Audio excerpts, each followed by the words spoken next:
আসসালামু আলাইকুম রহমতুল্লাহ বারাকাত। প্রিয় দিনী ভাই ও বোন, আগামীকাল মাগরিবের পর থেকেই শবে বরাত শুরু হয়ে যাবে, যেটাকে আরবি ভাষায় বলা হয় লাইলাতুন নিসফুম মিন শাবান, অর্থাৎ শাবানের 15 তারিখ রজনী। রাতে আমরা সকলেই আমল করে থাকি, কিন্তু আমরা জানি না যে কিভাবে আমল করব, কি আমল করব, নামাজ কত রাকাত পড়ব, নামাজের নিয়ত করব কিভাবে, এরপর দিন আমরা রোজা রেখে থাকি, এই রোজার নিয়ত করব কিভাবে, এছাড়া এ মাসে আরও কি আমল আছে। ইনশাআল্লাহ আমি এই ভিডিওর মধ্যে খুব সংক্ষেপে আপনাদেরকে বিষয়গুলো ইনশাআল্লাহ বুঝিয়ে বলবো। আপনারা যদি ভিডিওটা খুব মনোযোগ দিয়ে শুনেন, তাহলে এই সকল বিষয়ের সমস্ত প্রশ্নের উত্তর আপনারা ইনশাআল্লাহ এই ভিডিওর মধ্যে পেয়ে যাবেন। প্রিয় দিনী ভাই বোন, 1 নম্বর কথা হলো, এই রাতটিকে হাদিসের মধ্যে বলা হয়েছে লাইলাতুল বারাআহ, অর্থাৎ মুক্তির রাত। এ রাতে মহান আল্লাহ তাআলা সমস্ত মানুষগুলোকে মাফ করে দিবেন, শুধু 2 শ্রেণীর লোক ছাড়া। 1 নম্বর হলো যারা শিরিক করে, মহান আল্লাহ তাআলার সাথে অন্য কাউকে শিরিক করে, শরীক সাব্যস্ত করে, অমুসলিম, এদেরকে মহান আল্লাহ তাআলা এই মহান রাতে মাফ করবেন না। 2 নম্বর হলো ওই সমস্ত লোক যারা হিংসুক, অন্যের ভালো দেখতে পারে না, এই সমস্ত লোকগুলোকেও মহান আল্লাহ তাআলা এই মহান রাতে ক্ষমা করবে না। এছাড়া মহান আল্লাহ তাআলা সমস্ত লোকগুলোকে এ রাতে ক্ষমা করে দিবেন। সুবহানাল্লাহ, আল্লাহু আকবার। এ রাতে আমরা সকলে আমল করতে চাই। আমরা কি আমল করতে পারি? আমরা সর্বপ্রথম বেশি বেশি নফল নামাজ পড়তে পারি। তো নফল নামাজের পড়তে গেলে এখন আমরা কত রাকাত পড়ব? অনেকে বলে থাকে যে 12 রাকাত পড়তে হবে, 20 রাকাত পড়তে হবে, 30 রাকাত পড়তে হবে, এভাবে বলে থাকে। এখানে মূল কথা হলো, নবীজি সাল্লাল্লাহু আলাইহি ওয়াসাল্লাম কোনো হাদিসে বলে যাননি যে এত রাকাত নামাজ পড়তে হবে। তাহলে আমরা বিষয়টা সহজেই বুঝতে পারি যে কত রাকাত নামাজ পড়ব। অর্থাৎ যার যতটুকু সাধ্য, যে যতটুকু পারে নামাজ পড়বে। এমনকি কেউ চাইলে সারা রাত জেগে নামাজ পড়তে পারে। নবীজি সাল্লাল্লাহু আলাইহি ওয়াসাল্লামের একটি হাদিস থেকে আমরা বুঝতে পারি, যেটা হযরত আয়েশা সিদ্দিকা রাদিয়াল্লাহু তাআলা আনহা বর্ণনা করেছেন। বুখারী শরীফের 1969 নম্বর হাদিসের মধ্যে আছে, নবীজি সাল্লাল্লাহু আলাইহি ওয়াসাল্লাম এই রাতে হযরত আয়েশা সিদ্দিকা রাদিয়াল্লাহু তাআলা আনহার কাছে অনুমতি চেয়েছে, হে আয়েশা, যদি তুমি আমাকে অনুমতি দাও, তাহলে এই মহান রাতে আমি আল্লাহ তাআলার ইবাদত করব, মহান আল্লাহ তাআলার জন্য নফল নামাজ পড়ব। তাহলে আমরা বুঝতে পারলাম যে সারা রাত ইবাদত করার সুযোগ আছে, কিন্তু নির্দিষ্ট কোনো সংখ্যা নবীজি সাল্লাল্লাহু আলাইহি ওয়াসাল্লাম আমাদেরকে বলেননি। তাহলে 1 নম্বরে বুঝতে পারলাম যে আমরা বেশি বেশি নফল নামাজ পড়ব। এখন কথা হলো, নফল নামাজের নিয়ত করব কিভাবে? আপনি পরিপূর্ণভাবে ওযু করে আসবেন, আসার পরে নামাজের মুসল্লায় দাঁড়াবেন, দাঁড়িয়ে এভাবে নিয়ত করবেন, আল্লাহ, আমি 2 রাকাত নফল নামাজ পড়তেছি, আল্লাহু আকবার। বাস এতেই নিয়ত হয়ে যাবে।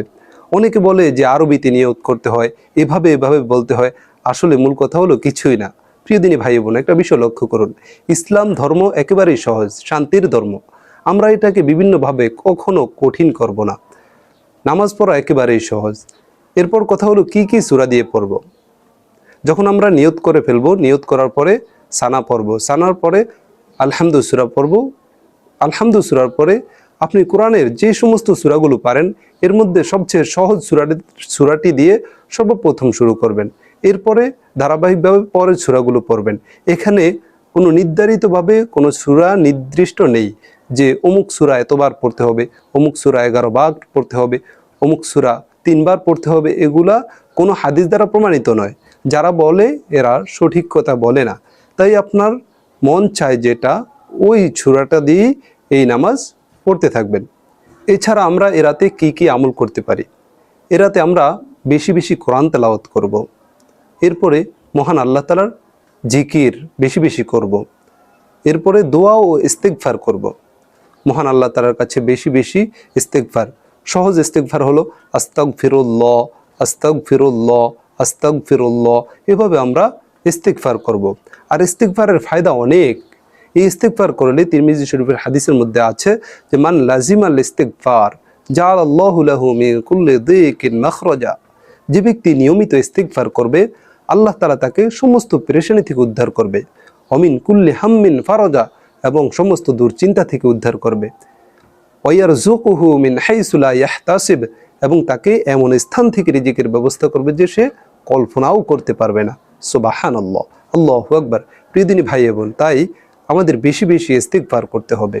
এরপর আমরা বেশি বেশি নবীর উপর দরুদ শরীফ পড়ব।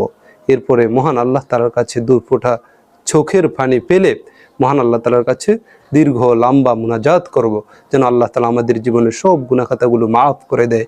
এরপরে আপনার যত জীবনের অন্যায় অপরাধ হয়েছে এগুলো আল্লাহ তাআলার কাছে পেশ করা, বলবেন যে আল্লাহ আমি অমুক অমুক গুনাহ করেছি, হে আল্লাহ তুমি আমাকে ক্ষমা করে দাও। এরপরে আপনার প্রয়োজনীয় বিষয়গুলোর কথা আল্লাহ তাআলার কাছে পেশ করবেন, কারণ এই রাতটা হলো মহান রাত। মহান আল্লাহ তাআলা এসেই ডাকতে থাকেন, আলা আমি মুস্তাগফিরিন ফাগফারলাহ, আছো কি কোনো গুনাহগার, তুমি আমার কাছে ক্ষমা চাবে, আমি তোমাকে মাফ করে দিব।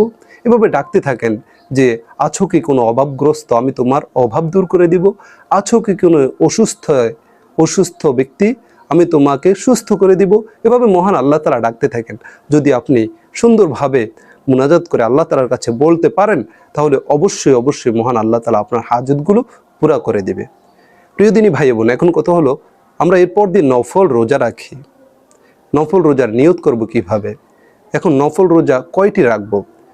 প্রিয় দিনী ভাই বোন, হাদিস থেকে আমরা যা পাই, নবীজি সাল্লাল্লাহু আলাইহি ওয়াসাল্লাম পূর্ণ শাবান মাসে রোজা রাখতেন, বেশি বেশি নফল রোজা রাখতেন।